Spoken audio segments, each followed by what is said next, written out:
Sunitha Williams అసలు పరిచయమే అక్కర్లేని పేరు. భారత సంతతికి చెందిన ఈ నాసా వ్యోమగామి ఇటీవల ముచ్చటగా మూడోసారి అంతరిక్ష యాత్ర చేసి వార్తల్లో నిలిచింది.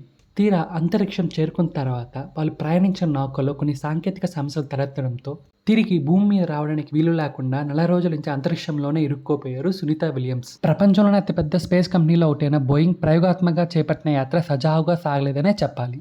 పాయింట్ నెంబర్ 1, వాళ్ళు ప్రయాణించిన నౌకలో ఏకంగా 5 చోట్ల హీలియం లీకేజ్లు ఏర్పడ్డాయి.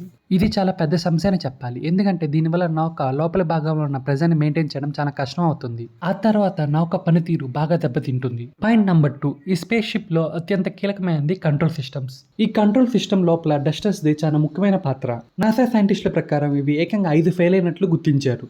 అవి ఉన్నట్టుండి పనిచేయడం మానేశాయి. మరియు స్పేస్ షిప్లో ఉన్న వాళ్ళు అంతరిక్షం నుంచి భూమికి సజావుగా రావాలంటే 14 డస్టర్లు ఖచ్చితంగా పనిచేయాలి.